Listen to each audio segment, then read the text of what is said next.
जय भीम दोस्तों। बिल्कुल, यह प्रश्न बहुत ऐतिहासिक और गहरा है और इसकी पृष्ठभूमि में दलित चेतना, सामाजिक आंदोलन और बाबा साहब डॉ. भीमराव अंबेडकर के अनुयायियों की दृढ़ इच्छा शक्ति की कहानी छिपी है। आइए जानते हैं एक अत्यंत विस्तृत और प्रेरणादायक कहानी, बाबा साहब की पहली प्रतिमा की स्थापना की कहानी।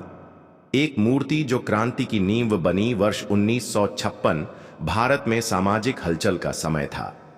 बाबा साहब अंबेडकर ने 14 अक्टूबर को नागपुर में बौद्ध धर्म अपना लिया था। ये कोई सामान्य धार्मिक परिवर्तन नहीं था, बल्कि ये दलित समाज के लिए एक क्रांतिकारी जागरण का शंखनाद था। बाबा साहब का देहांत उसी साल 6 दिसंबर को हो गया, लेकिन उनके विचारों की लौ बुझी नहीं। वह एक मशाल बन चुकी थी। बाबा साहब के अनुयायी गहरे शोक में थे, लेकिन उन्होंने एक निर्णय लिया। बाबा साहब को अमर करना है, उनकी प्रतिमा बनानी है, ताकि आने वाली पीढ़ियां जाने कि कौन था वो योद्धा जिसने हमें इंसान बनाया। शुरुआत कहां से हुई? सन 1957 पुणे शहर के सत्तारूढ़ जातियों के दबाव और प्रशासन की अनदेखी के बीच एक साधारण मगर साहसी इंसान खड़ा हुआ। उनका नाम था दत्ता गवई, एक दलित सामाजिक कार्यकर्ता। उन्होंने बाबा साहब की स्मृति में एक प्रतिमा स्थापित करने की ठानी, पर यह आसान नहीं था। प्रशासन ने कहा, अंबेडकर की मूर्ति लगाने से समाज में विवाद हो सकता है। ऊंची जातियों के नेताओं ने धमकी दी, अगर मूर्ति लगाई गई तो हम विरोध करेंगे।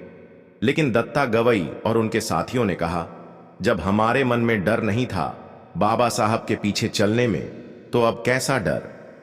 वह ऐतिहासिक दिन 4 अप्रैल 1958 भारत की धरती पर पहली बार सार्वजनिक रूप से बाबा साहब की प्रतिमा स्थापित की गई।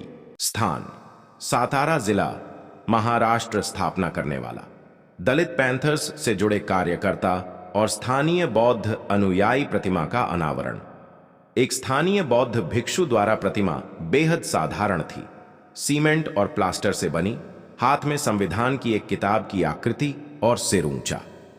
लेकिन यह प्रतिमा सिर्फ एक मूर्ति नहीं थी, यह उस आत्मसम्मान की पहली ईंट थी जो आने वाले समय में भारत के कोने कोने में गूंज उठी।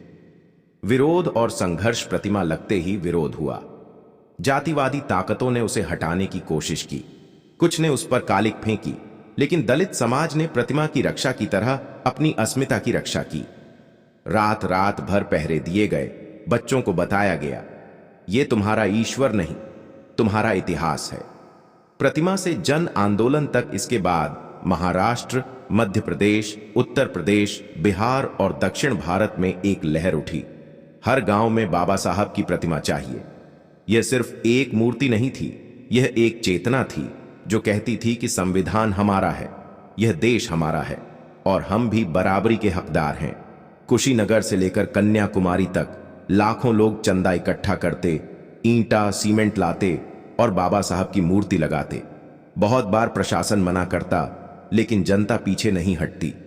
कला और आत्मा की संगम: बाबा साहब की जो सबसे प्रसिद्ध प्रतिमा आज दिखती है, जिसमें वे नीले कोट में हैं, हाथ में संविधान और उंगली से मार्ग दिखा रहे हैं, वह भी एक सोच की उपज थी। कलाकारों ने उनसे प्रेरणा लेकर एक नया आदर्श रचा। बाबा साहब अब एक मूर्ति नहीं, वो प्रतीक हैं, अधिकारों के, ज्ञान के, न्याय के। आज का दृश्य: आज भारत में से ज्यादा जगहों पर बाबा साहब की प्रतिमाएं हैं। हर प्रतिमा एक संघर्ष की कहानी कहती है। किसी ने जान की बाजी लगाई, किसी ने जेल भुगता, किसी ने जमीन बेची, पर मूर्ति लगाई, क्योंकि मूर्ति का मतलब था हमने अपने मसीहा को पहचाना है। निष्कर्ष तो जब भी आप बाबा साहब की कोई प्रतिमा देखें तो जानिए, यह सिर्फ एक संगमरमर का टुकड़ा नहीं, यह क्रांति की पहली आवाज है, आत्मसम्मान का झंडा है। और वो पहली प्रतिमा, वो सातारा में लगी थी 1958 में, जब दुनिया चुप थी, लेकिन दिलों में अंबेडकर जिंदा हो गए थे। क्या आप चाहेंगे कि मैं इस कहानी को पोस्टर, कविता या वीडियो स्क्रिप्ट में भी बदल दूं?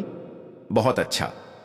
अब मैं आपको बाबा साहब अंबेडकर की पहली प्रतिमा की स्थापना से जुड़ी एक और भी बड़ी ऐतिहासिक, भावनात्मक और प्रेरणादायक कहानी सुनाता हूं, जो सिर्फ एक प्रतिमा की स्थापना नहीं, बल्कि एक पूरे समुदाय के पुनर्जन्म की कहानी है। कहानी प्रतिमा नहीं, प्रतिकार था वह। बाबा साहब की पहली मूर्ति की क्रांतिकारी गाथा। वर्ष 1956। भारत की आत्मा उदास थी। एक ऐसा महापुरुष जिसने अंधकार में जलते एक समाज को संविधान की मशाल थमा दी थी, अब इस दुनिया को छोड़ चुका था। 6 दिसंबर बाबा साहब अंबेडकर की पुण्यतिथि। लेकिन यह एक समाज के लिए सिर्फ शोक का दिन नहीं था, वह दिन था आत्मसंकल्प का। देश भर में दलित समाज रो रहा था, लेकिन महाराष्ट्र के सातारा जिले के महाड़, वाई और कोरेगांव जैसे इलाकों में लोग सिर्फ आंसू नहीं बहा रहे थे, वे सोच रहे थे, अब हमें क्या करना है? अभी तो शुरुआत है। क्रांति की हलचल 6 दिसंबर के कुछ ही दिन बाद सातारा जिले के पाटन तहसील के कुछ नवबौद्ध युवाओं ने एक बैठक की। वहां थे दत्ता गवई, रामदास मोरे, लक्ष्मण कांबले और एक महिला कार्यकर्ता सावित्री वाणखेड़े, जो बाबा साहब को बोधिसत्व मानती थीं। उन्होंने कहा, हमारे बच्चे पूछेंगे बाबा साहब कौन थे, किताबें उन्हें दबा देंगी, अखबार उन्हें भूल जाएंगे, हमें इतिहास को पत्थर पर लिखना होगा, हमें बाबा साहब की मूर्ति बनानी होगी।